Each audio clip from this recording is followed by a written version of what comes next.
Abuyiko sinwa mabarsisa kakuara araranuf kadadu Waaqayyo Gooftaa bira.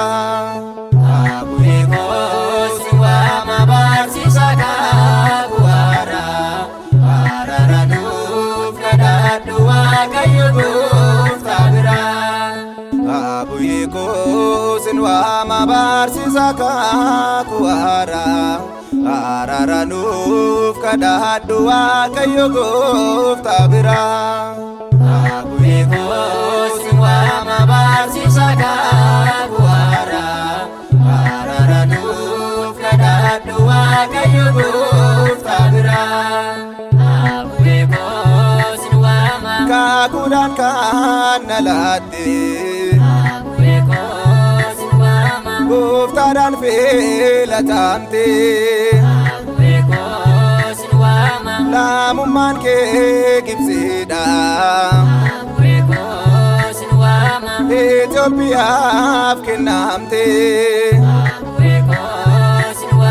dhugaadhaan waan amanteef saanyiif qomoon filanne meeshaa hafuuraa malee kan addunyaan hidhanne.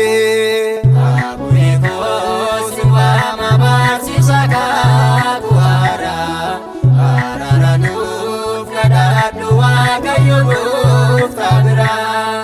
Abuyiko sinwa gadamesi si baate ebbifameera dhugaa Endoksu gaarummaa kee naatu si baaragaa nama mitiin bineensaaf kennaa soorata isaanii Kerran sableen jolinu kanaaf si filatani.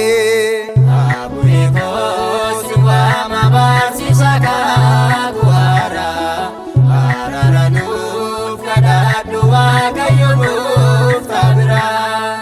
Abuyiko sinwa akkam jarroomte ati leenca jabaa abboomte kennaa addaam duraani itti kan fayyadamte uffanni kee rifeensa badhaasa Waaqa uumaa manni kee damma roobsa sechaan seenaa kee ibsa. Abuyiko sinwa mabarsisa kakuara araranuf kadadu Waaqayyo Gooftaa bira. Abuyiko sinwa eenyu kan akka keeti gargaaraan rakkattoota ija mitiin bishaanu eenyu tollaatti bilaata arjummaan kee danuudha ati hamaa namaadha kennaa kee gaarii sana kenniif dhaloota kana.